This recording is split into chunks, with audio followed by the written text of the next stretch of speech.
Hey everyone, and welcome back to my channel. If you can't tell by the title of today's video, we are going to be attempting Haley Pham's reading fantasy books for a week vlog challenge. I know it may not seem like it's technically a challenge, but I have found that whenever I try to read solely fantasy books for an extended period of time, it puts me in like a slump. It's just a lot on the mind, you know, like all the world building, all of the names and the POVs and the politics. It's just, it ends up being a lot, and it's not like a regular story, like a small town romance or a lit fic. Like, it's just a totally different vibe. So I'm really excited to try this out and take you along with me because I've been wanting to read this series that I have for a while. I have mentioned it a couple of times that I've been planning on reading it and I just haven't gotten around to it, but I think this is going to be the perfect opportunity to do so. So we're going to start off this week by tackling the Remnant Chronicles series by Mary E. Pearson. It's a 3-book series, and book 1 is called The Kiss of Deception, book 2 is The Heart of Betrayal, and book 3 is The Beauty of Darkness. I love the covers. I think they're so cool. They are basically a series about a runaway bride. She's like a princess, and she has this arranged marriage to some guy, and she's not about it. She leaves and she finds herself on the run with an assassin after her, and there's like another person involved. I'm not really sure. That's the gist of book 1. So we're gonna go into this blind and I'm gonna take you along with me how I feel. I loved the Dance of Thieves and Vow of Thieves duology. I have talked about that a lot on my channel as well. So we're gonna get into this. We may read another series, I'm not sure. It is Monday, so I'm going to start with A Kiss of Deception, head to the gym, come back, and keep reading. I'll take you along with me with some mini updates. I won't be doing spoilers until the very end of the vlog, so if you're interested in spoilery content from this series or any of the other books I read in this video, then stay tuned for the very, very end. But I'll let you know how this challenge goes, if I'm able to only read fantasy books for an entire week, how many I'm able to get through, and all of that good stuff. And yeah, without further ado, let's get into today's vlog.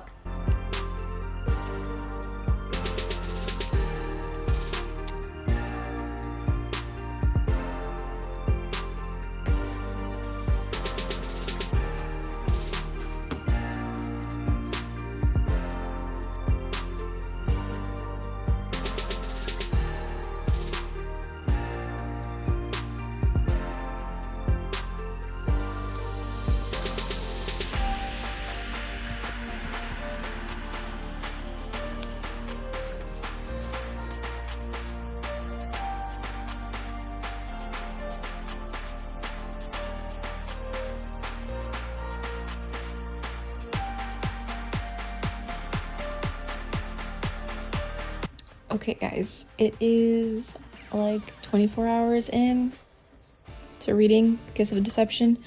I'm about halfway. I'm on page 170. Got a little fireplace going.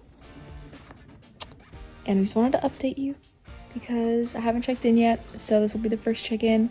I'll probably do it once more when I finish this book. But so far, so good. I like the storyline a lot. I think that the premise is interesting. We have a runaway bride, we have a jilted prince, and then we have an assassin that was told to like kill her. She ran away. She ran away to another town with her friend, and they basically are both looking for her. So I just really like that angle. I think it's fun. I think it makes for a good story, and kind of exciting for when everyone figures out who everyone is.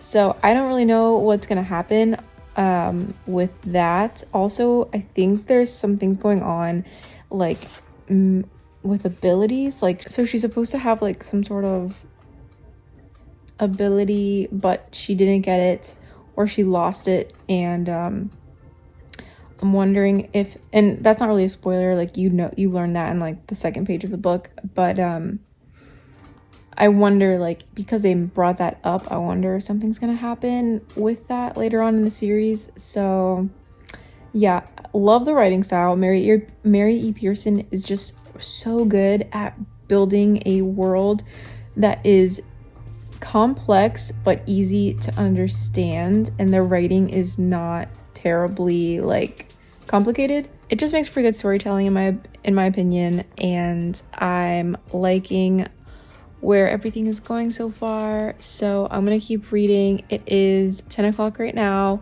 I'll probably read till like midnight, I guess. That's normally when I go to bed. So yeah, so far so good. I'm excited to see where the series takes me. And I have my hair like this because I just styled it. If you have curly hair, you know, but I don't want to like smush it down. So yeah, that's where we're at. All right, I'm gonna check back in with you guys later. Good morning. It is a new day. We finished The Kiss of Deception, so I wanted to give you my thoughts on book 1 before I start book 2. It is 11 right now, and this was a doozy. Okay, first of all, I know it looks like it's thin. She's thick, okay? She has thin pages. She is 486 pages long. And these pages are thin. Like, do you know when you open the Bible, like it's like thin? It's almost like that. Like not quite as thin, but pretty thin. So it's dense. We have a lot of content in here, a lot going on, and I loved it. This was so good. I'm not gonna give it a complete 5 stars, and I'm gonna tell you why in a second, but I'm going to kind of go through just a quick, not summary, because I don't want to like give spoilers away. This is a book that is going to really dive into the characters, into character development. It's not going to be so much about politics, although there is politics in there, because we have like a clash of different kingdoms and a merging of them, and alliances and all of that kind of stuff going on. But this is going to be mostly about character development. This is going to be focusing on Laia, on Rafe, and on Caden, our 3 main characters. They have 3 points of view in this book, so we go back and forth between them. Mostly we get Leah's point of view. She's the princess, she's the runaway bride, and Rafe and Caden are the ones looking for her for their own reasons. I love each of them individually. I don't know which one's my favorite yet, but I know that I'm really excited in the direction Mary E. Pearson is taking this book. And it ended not really so much on a cliffhanger as it was just anticipation for book 2 and just a continuation of the storyline, not where like this big thing happened at the end and you're just like, oh my gosh, I have to get the next book. It's more of okay, just seamless transition from book 1 to book 2 as the story progresses. And yeah, I don't know if that made sense, but no cliffhangers, just a really good storyline. And it leaves you excited to read book 2, but not because of something devastating happening towards the end.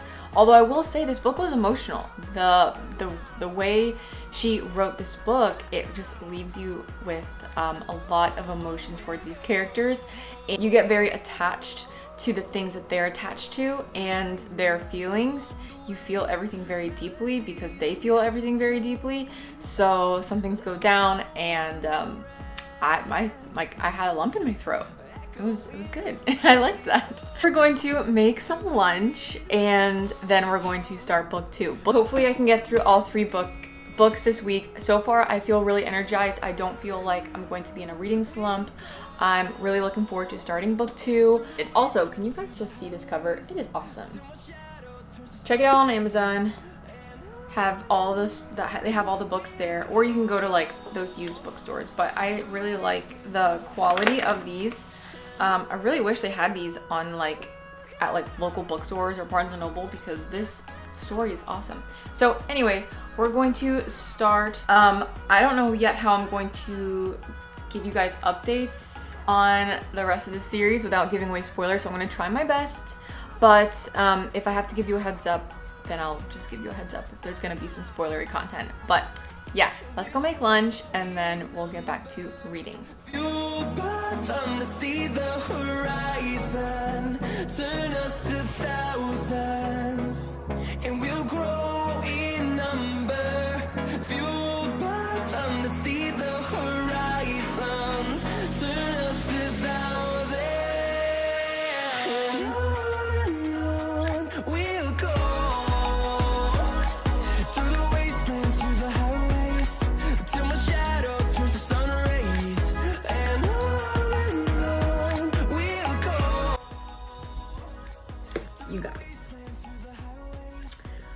All right, I'm gonna do my makeup while we discuss book 2.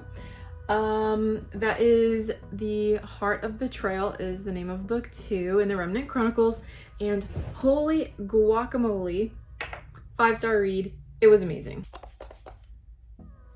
Prime the face. By the way, it's like 2 o'clock in the afternoon and I'm just now putting on my makeup because I'm lazy and I was doing other things this morning and I did not feel like doing that. But I have to film stuff today, so we're putting on makeup in the afternoon. That's okay. So anyway, book 2, wow, it was awesome. I read it in just a few hours, and it was the same size as book 1. And it took me a little longer to get through book 1, I think because just the world building, you're getting introduced to characters for the first time. So it was kind of a lot to understand, take in, and digest. So you're reading a little slower, I think, whereas in book 2, you're already in it, you know what's going on, and you can just jump right in and kind of like speed read because the plot was so good. I couldn't stop reading. You do get introduced to a couple of new people in the second book, and wow, I loved it. I loved everybody, even the villain, like such a complex person that you meet that you're torn between feeling some sort of compassion and sympathy for versus, oh, this person is absolutely terrible and they just need to go.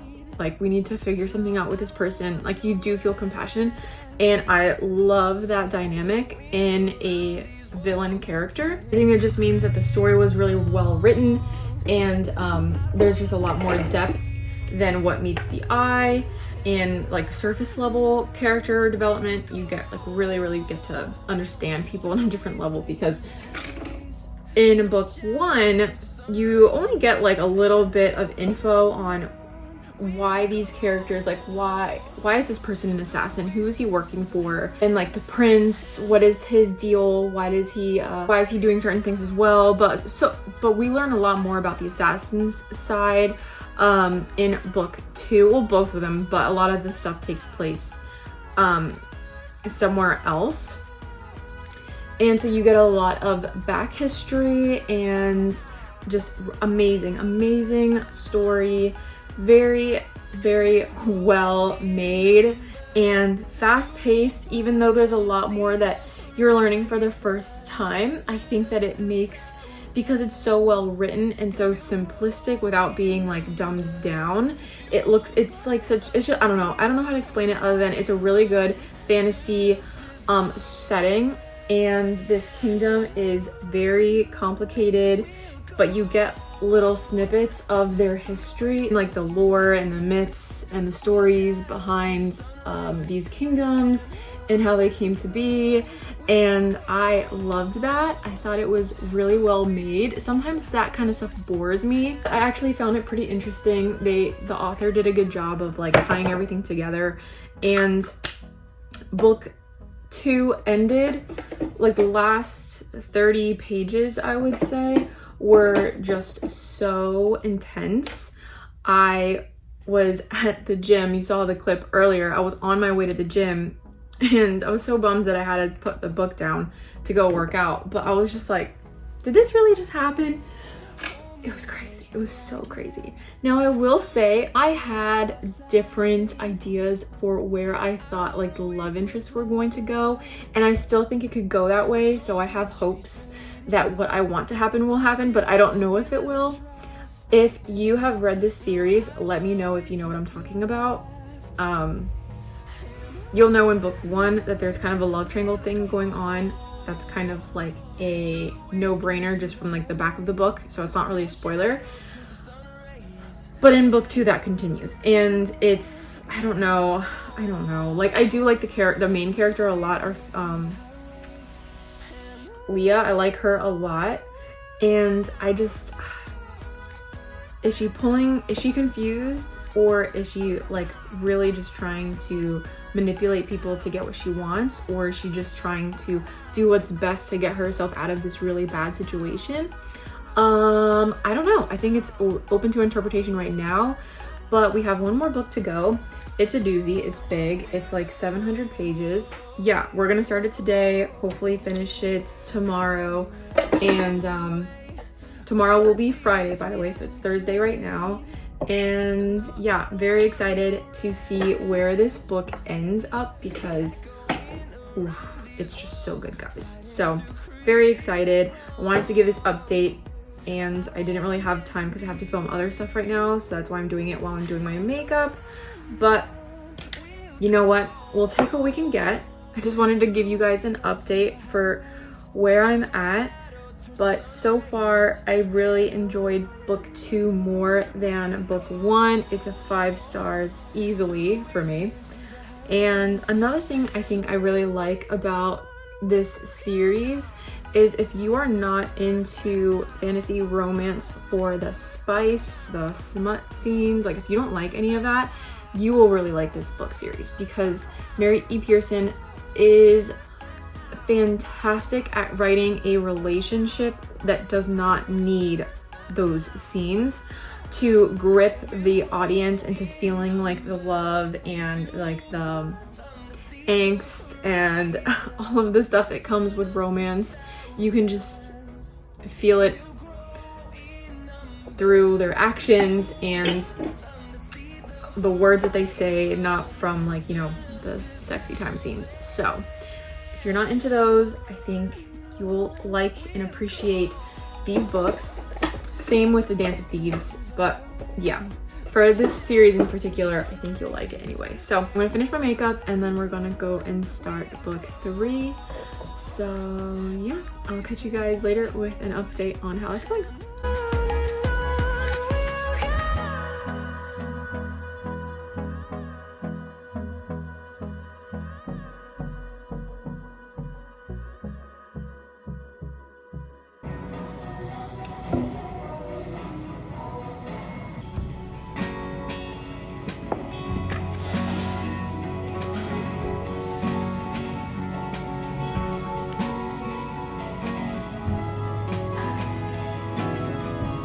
Hey guys, it is now Friday. I just had lunch and I'm waiting for a pot of coffee to finish brewing. I started the last book last night at a coffee shop, and I stayed up till like midnight reading, so I'm like 300 pages in, and so far it's good.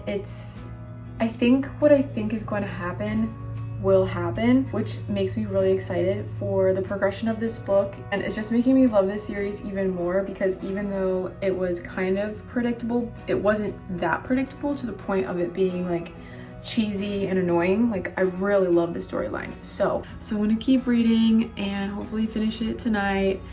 So yeah, I'm gonna pour myself a cup of coffee, we're gonna dive in, and I'm so excited to see how it ends. Oh, this book is so good, guys. So good. Okay, another update. I have been reading for like the last hour and a half, 2 hours. I'm on page 405, and there has been another plot twist, and something else is happening that I didn't necessarily want to happen with 2 characters. So I'm kind of not necessarily annoyed, but like I just wanted it to go my way, and I don't think that's gonna happen. So yeah, it's fine, but you know when you're reading a book and you have exactly what you want in your mind, or you're planning ahead for the plot line, and then the third act type of plot twist or drama that happens, and it changes all of that or wipes all of that you had in your mind away. That's what's happening right now. So again, not that it's necessarily bad, I just wanted it to do something a little different, and I don't think that's gonna happen. Okay guys, I finally finished the Remnant Chronicles. It is Saturday morning. It is the end of this reading fantasy only vlog, and I want to wrap it up by first talking about my thoughts on book 3 and then like the series as a whole, what I think. I will be getting into some spoilery content towards the end of that part, so just beware. But let's jump in to my thoughts. So book 3 is The Beauty of Darkness. We have our same 3 main characters, their point of view throughout the entire series. We have a lot of buildup from the cliffhanger thing that happens at the end of book 2. There's a lot of going on, and we get way more into like political stuff in book 3. As a whole, I really enjoyed this book. I really enjoyed this series. I think this series is probably like a 4.5 stars for me. It would have been 5, but there was a few things that I just wish were a little bit different. But overall, this was a 4-star book, 4-star series. So I want to go into the pros and cons for this book. What I liked about this, I guess what I liked about the series, what I didn't like about the series. What I liked, I like that it isn't your typical like high fantasy with fae, creatures, mythological beings, things like that. Like we really just have this otherworldly kingdom with kings, queens, tribes, vagabonds, that kind of thing. Another pro, I love the way the author defined and made her villain. Our villain is the Cazimar. I think that's how you pronounce it. He's like a ruler for some other place, and he is so well made. I love his character, even though he's the villain. He's just a really strong villain. We learn a little bit of his backstory, just a little bit, so you kind of feel some sort of sympathy, and then he does something stupid again, and you're just like, okay, this is why you're the villain.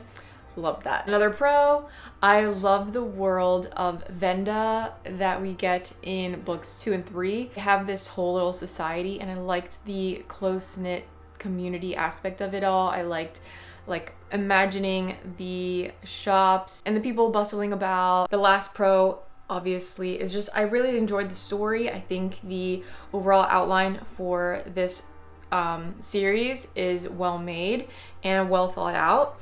But I want to get into some cons because these are just my opinions, but there's some things that I feel like could have been done differently, or that I personally would have preferred to be done differently, and I want to know your thoughts on them. Keep in mind when I go into the cons, there may be some spoilery content, so if you are not interested in that, go ahead and sign off. Thank you for watching. I'll see you later. But in order for me to really dive in, I just have to mention a couple things that happen. The biggest con for me is the love triangle. I had high hopes that Laia was gonna end up with someone else, and I think it's just from past books that I've read, right? You always are going to root for the underdog. You're going to root for the guy that's bad, right? He's stereotypically not the best character. He's not the Prince Charming coming to save the day. That's what we get here. We have the quote-unquote assassin villain guy, and then we have the Prince Charming that was jilted at the altar. And Laia kind of goes back and forth between the two. I do feel like she was a little confusing at times in who she preferred, and there could have been potential for it going another way, which is what I wanted. Raise your hand if you've read this book and you were Team Caden from book 1, okay? Because that was me. From the get-go, I was like, all right, I see you, assassin. I see you, I like you, and you need to be with Laia. And that's not what happened. really bums me out because I feel like he got the short end of the stick. I was going through the Goodreads to see what people's reactions were to this series for each book, and there was a lot of consensus on this theory or on what should have happened. So I'm not alone on this, at least. But yeah, I just feel like Caden was the best character. I loved him. He had so many redeeming qualities, and he always saw Laya for who she was. Rafe just, he did see it eventually, but it took him so much longer to get there. And I feel like Caden deserved the chance that Rafe ended up getting. So kind of bummed out that it happened that way. Also, I felt like the relationship between Pauline and Caden was incredibly forced and just added in order to make sure everyone had a person to get back to at the end of the series. So it seems like a happily ever after, and I couldn't agree less. I feel like sometimes you don't have to have the person, or they could have given her somebody else if they had to. Yeah, I didn't see them together. I saw Caden and Laya together. There was so many scenes where you see Laya and Caden close-knit, really understanding one another on like a deep, deep, deep level. And they had so much more in common, I feel like, than Rafe and Laya. And even towards the end, like, how are they gonna make it work? They're from two separate kingdoms. What are they gonna do? Like, I just don't see how that can happen. So yeah, that's why I didn't give it 5 stars, to be honest, because the relationship aspect was a lot of this book. Not that there was spice. We get the inner monologue of these characters and their thoughts, and they're going back and forth between what they want with each other. I wish it could have gone differently. In my head, I had it all figured out, and you know what? It's fine. It's still made for a good story, still made for a good happily ever after. Everyone's happy, and I got so emotionally attached that I felt like some people just deserved more than others. And when I didn't see that happening, it just broke my heart a little bit. So yeah, but I like that a book can do that. I feel like if a book can still do that to you, it's because it was a good book, it was well written, and it really was a well written series. So if you're interested in a really good fantasy book that is not heavy with spice, right? We're not gonna get that. There's no scenes where that happens. You really just get emotionally attached based on the trauma and circumstances that these characters find themselves in. As far as the like magic system, it was kind of mysterious to me. I didn't fully understand it. It's fine. I was here for it. It didn't make me like the book any less. It was just something that was just briefly touched on for Laya and not anybody else. I felt like her magic, she could have used it more, like her gift, and it just was confusing because if she has this gift and if you like the way they described how she can like reach it, like why couldn't she do it all the time and use it to her benefit to, you know, do certain things. So I felt like that could have been touched on more or used more, and it wasn't. We see another character, another important character in the series, also talking about this gift, and I just felt like that was left unattended and out in the open, never touched on again. And by the end of the book, I'm like, well, wait, what about this? If you mention this, then it wasn't this supposed to happen, and it didn't. So I felt like that was a tiny, tiny, tiny, tiny, tiny little hole in the plot, and other people will catch on to it. But yeah, either way, it was good. I love this series. I'm so happy I read it. It's gonna go right here next to Dance of Thieves and Vow of Thieves. I still think I like Dance of Thieves more, only because I really loved the romance and the stuff that goes down in book 2, which isn't the romance stuff, it's more of like the battle. Like I felt like book 2 in the Dance of Thieves duology, which by the way, same author, and it's in the same world, okay? But book 2 really focused on this entire battle, what was going on. Whereas this has the battle scene at the very, very end. And everything leading up to it was traveling, little fight scenes here and there, a lot of dialogue between characters, a lot of people reconnecting after being separated. So I do think that the battle scene could have been extended, could have been more drawn out. We could have had less of the fluff and more of like the fight scenes and just really intense things going down at the very, very end battle.